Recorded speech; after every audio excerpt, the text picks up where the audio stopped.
Legacy Maker, the All Sports Network.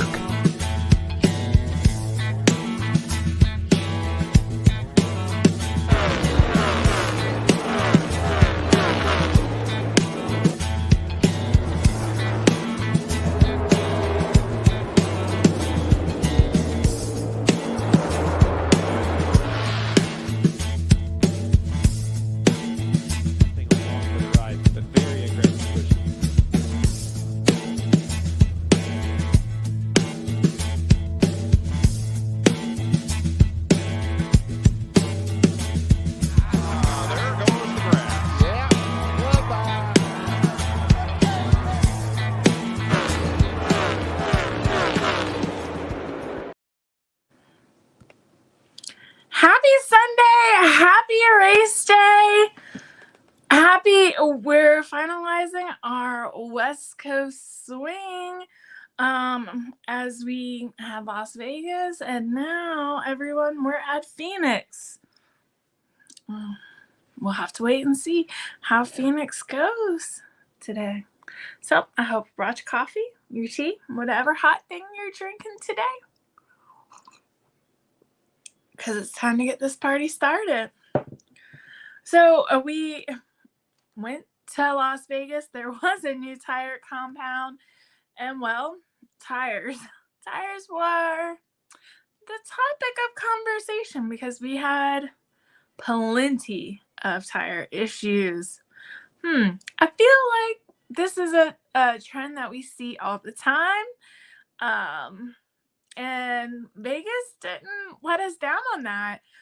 It definitely brought out the best, or should we say the worst, in tires. One lucky winner, that would be Christopher Buescher, will had his whole tire come off because he didn't get the one lug nut tight, and he hit the wall and took him right on out the race. So RFK is currently appealing that. And this is so, honestly, as Brad, talks this weekend, to, be able to get people in place to cover for those crew members who will be removed. The penalty is still kind of steep, and it does for smaller teams. It hurts when you have a tire come off like that. Tires is a big thing. Lug nuts, you still got to get them tight, people. And if they come off, and his being in, stage 1, it took him out right on out. There was no fixing that bad boy. Literally. It told, like, whoop. I almost felt like I was behind an 18-wheeler on 95. And it had ate a tire up.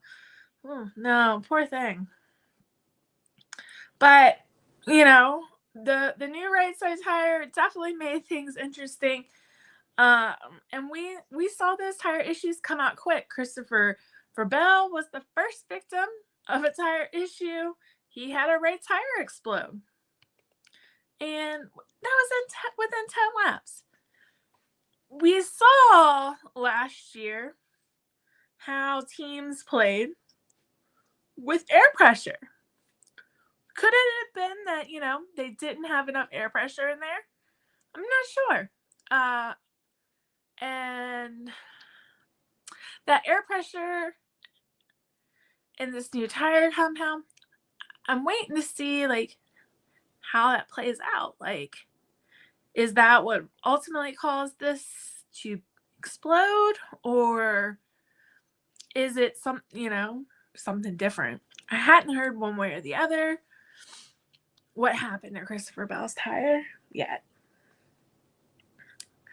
But I'm very interested to see, NASCAR and Goodyear very clearly came out and said, y'all aren't putting enough air in the tires, and that's what's causing them to explode before. So I'm wondering, are we still playing with the air pressures? Or do we learn a little something from last year?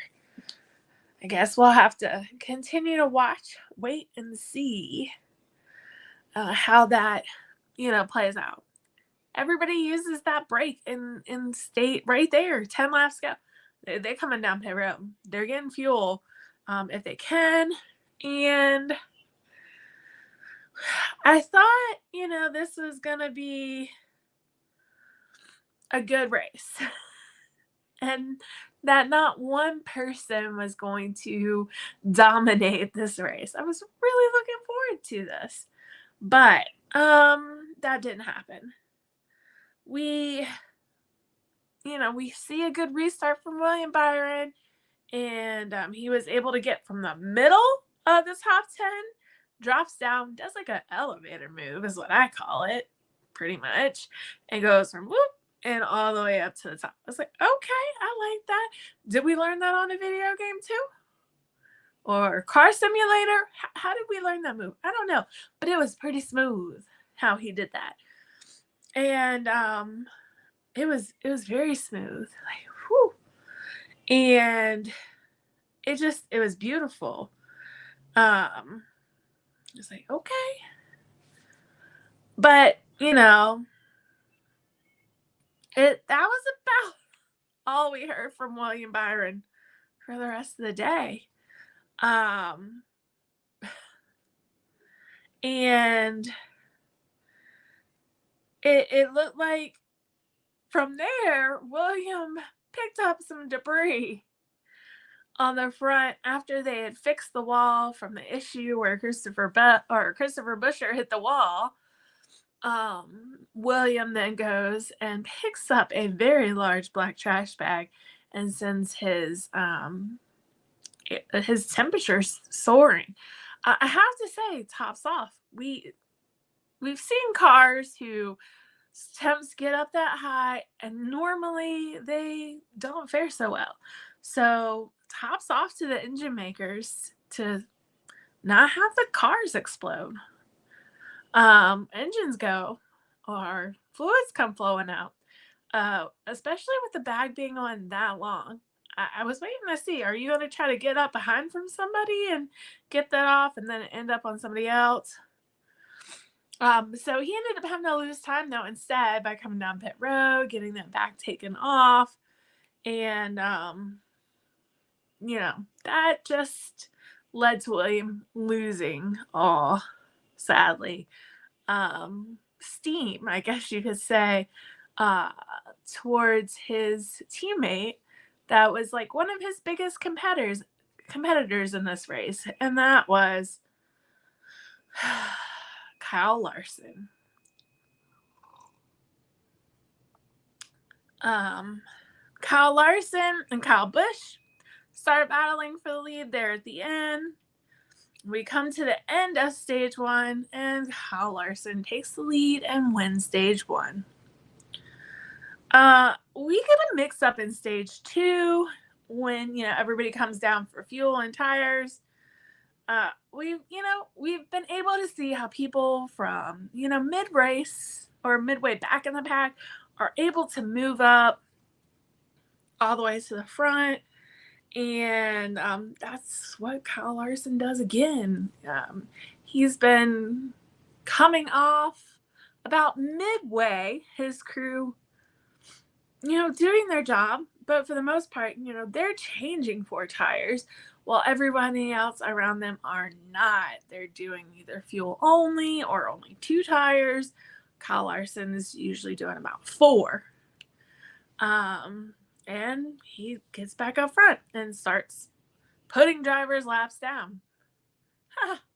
Until Christopher Bell spins out again. I don't know what was going on with poor Christopher Bell. He was just having a rough day. 4 laps to go. We go 5 wide. Why?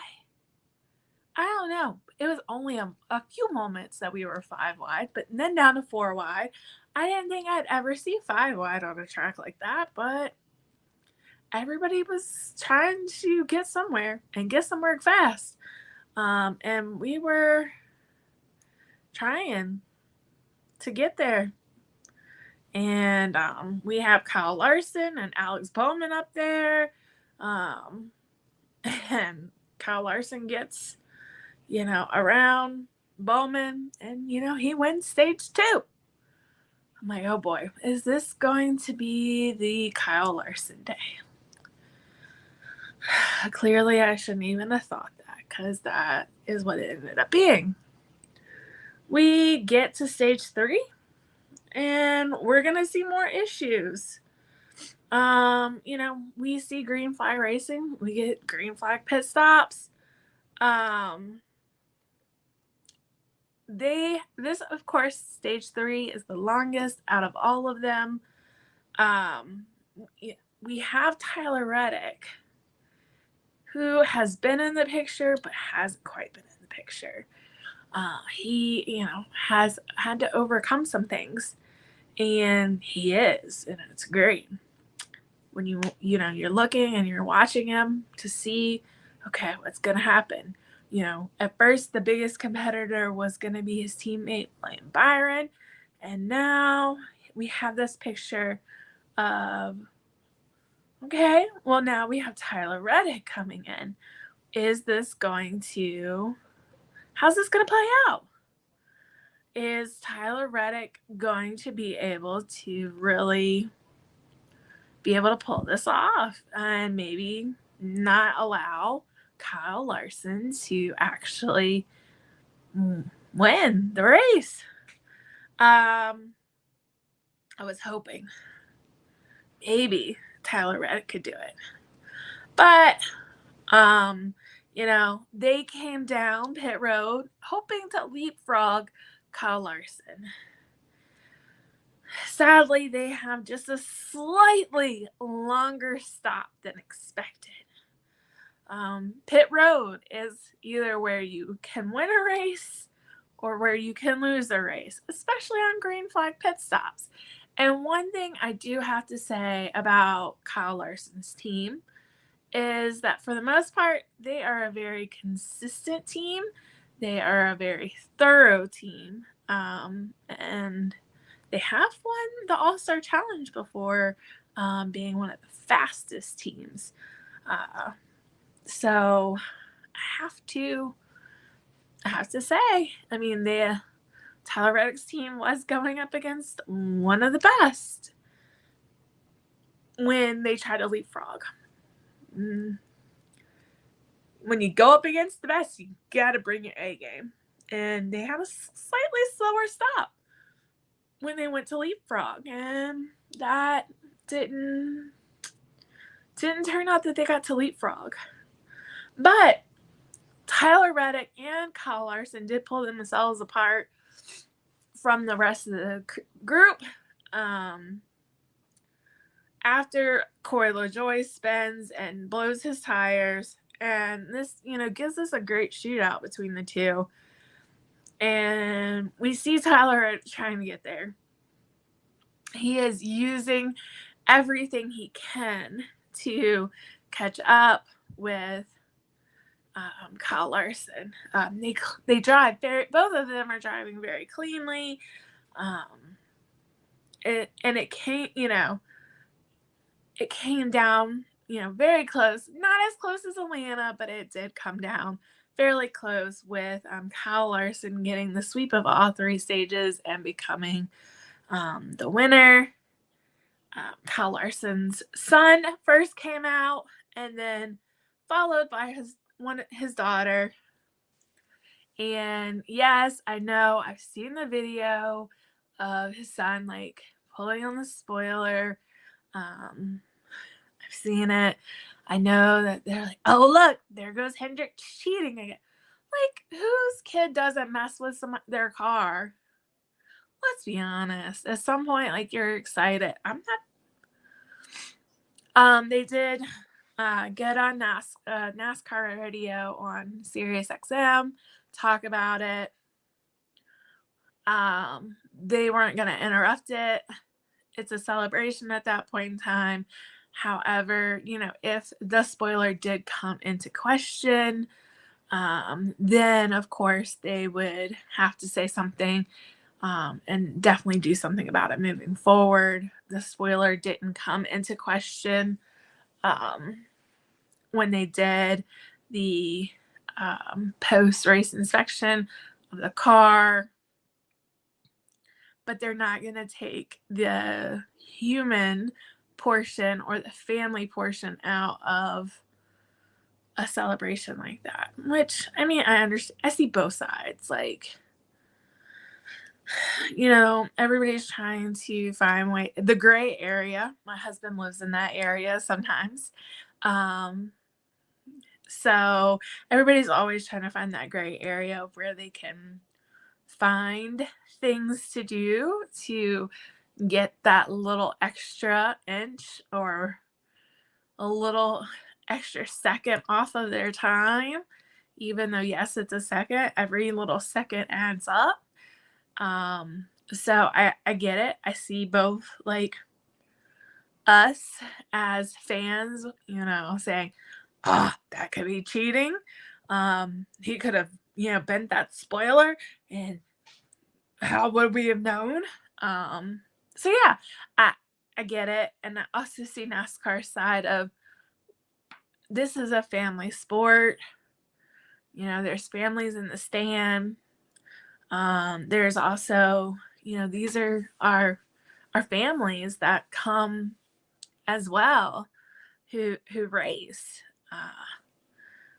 watch, their dads race, and they want to come out and celebrate, get in the car, do a lap with them, so, and things like that. And they don't want those core memories either for their families to be interrupted with such things like that. So I see both sides. I really do. And I really can. We want transparency as fans. We want transparency as media. But I, as a human, as a mom, I want to see the joy too, on my kids' face when something awesome happens for their parent. So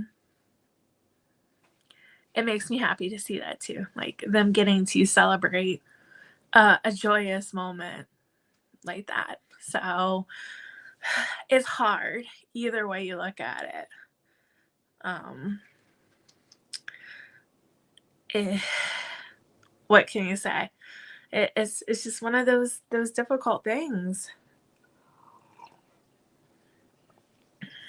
We'll have to wait and see if they end up having to make a rule about it, and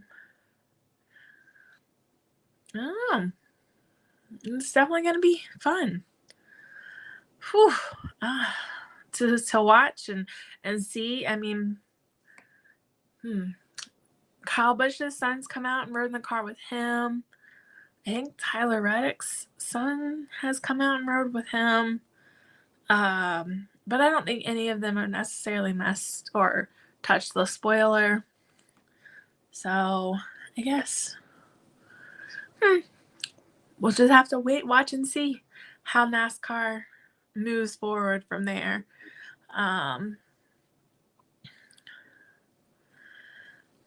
NASCAR has also been working with revamping the short track package. I'm looking forward to seeing what comes from that, as I'm sure we all are, due to some of the short tracks are rough to watch. Pretty rough. They get monogamous if you want to. Like, can we have some fun, please? I don't know. That's just me. I don't get the edge of the seat like Atlanta was in some of them. I do like at Martinsville, where they those tempers flare, and you do get those like angry face people because they're like, oh my goodness, especially at the end of the season when everybody's like getting ready for the last race. Definitely then. But other than that, I don't see it as much. So I really want to get back to some good short track racing, make it feel like it did, home racing almost. We also got news this week though that JGR has brought on some body to their group. I want to make sure I get this correct.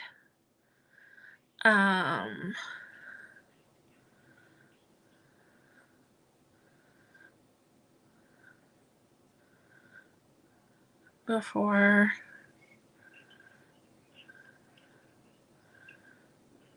I speak. Yeah. So Bobby Labonte has rejoined JGR in an ambassador role for the team. That news was a little shocking today. As I wasn't expecting to, wasn't necessarily looking for that. And was like, okay. Was like, all right, well, I guess we'll have to wait and see how they're gonna use him in an ambassador role for that group, that team, and move on from there. I guess it won't hurt for that or that team. So today we will be though at Phoenix for our last, hopefully, I think. I think we come back east. Last of the West Coast swings is set to be at 3:30 on Fox. I don't know. Hold on. I gotta ask, who else is over these cartoons? I don't like them. I can't be the only person that doesn't like the cartoons. Because, yeah. So we are at 3:30 on Fox. William Byron won last season's spring race at Phoenix, and Ross Chastain won last season's finale. Ryan Blaney finished second and won the Cup title. 9 active Phoenix winners will be in the lineup. Kyle Busch and Joey Logano lead the group with 3 wins each. Denny Hamlin has 2 Phoenix wins. And then we have William Byron, Ross Chastain, Kyle Larson, Chase Elliott, Chase Briscoe, and Martin Truex Jr. all with 1 win. Chevrolet drivers have won 3 of the last 5 at the mile racetrack. Ford drivers, Briscoe and Logano, split the races at Phoenix in 2022. And Toyota's last win was by Martin Truex Jr. in 2021. So, and Denny Hamlin is on the pole. The command to start engines will be given at 3:38. Green flag is scheduled to wave at 3:47. It looks like 312 laps on the 1 mile track. Stage 1. I need some more coffee and some more sleep. I don't know about y'all, but this time change is getting me. Stage 1 ends at lap 60. Stage 2 ends at lap 185. And if we don't go into overtime, lap 312 should be the end. Fox will broadcast the race at 3:30. If you want to watch pre-race, absolutely can. It's going to be on FS1 starting at 2, and then it will start with pre-race coverage with race day at 2:30 p.m. Need to listen to it? Don't worry, got you covered. Motor Racing Network coverage begins at 2:30, and if you have Sirius, you can listen to it on Sirius XM channel 90. I love my Sirius XM when I am on the road, and I can't be around my TV to watch my NASCAR. So it makes life so much easier. We do have a high of 81 degrees tomorrow. It is supposed to be around 73 when green flag drops, and thankfully, no chance of rain. Yay! So Kyle Larson did start from the pole last time in the spring, and he led 201 laps. He won stage 2. William Byron led 64 laps, won stage 1. Kevin Harvick took the lead with 44 laps to go and built a 4-second lead before Harrison Burton spun out. That poor guy. He just can't win. Brought out a caution, a multi-car incident, then sent the race into overtime. Overtime can happen, y'all. Byron's team put him on the front row for the restart with a 2-tire stop, with Harvick's team changing 4 tires. Byron took the lead and won his second race of the season. He is looking for his second win again this season because he won the 500. So he's hungry for win number 2. For tomorrow. Whew. I don't want it to be Monday yet, y'all. I'm going back to bed. That's what I'm going to do. For today, we have Denny Hamlin, Ty Gibbs, Chase Elliott, Eric Jones, William Byron, Tyler Reddick, Noah Gragson, Chase Briscoe, Michael McDowell, and Carson are your top 10. We have a total of 36 cars, with Josh Berry being the last one. They are repairing his car because he got a little sideways. 14 Chevrolets, 8 Toyotas, and 14 Fords are in your field for today. So happy Sunday, happy race day. I hope you all have an amazing day. I'm looking forward to seeing what happens at Phoenix, seeing what kind of preview we have for racing for the end of the year as we prepare for what is to come for the championship. This is the Shriners Children's 500, and then we are at Bristol. As I said, we do come back this direction next weekend on March 17th, and then we leave from Bristol to do a road course at Circuit of America, and then we come back to Richmond. So yeah, we'll be right here, Richmond, and it is a night race, the Toyota Owners 400 at 7 p.m. So night racing at Richmond will be back here at the end of the month. There are tickets still available as of right now, so make sure that you go ahead, get those tickets purchased if you're in the local area, or even if you're not, go ahead and get those tickets booked because we are racing under the lights here locally in Richmond, and be prepared for some short track racing under the lights. It's going to be a blast. Yeah, so let's all have fun watching the Shriners Children's 500 today and at 3:30 on Fox. And I will see y'all next weekend. Bye, y'all. Legacy Maker, the All Sports Network.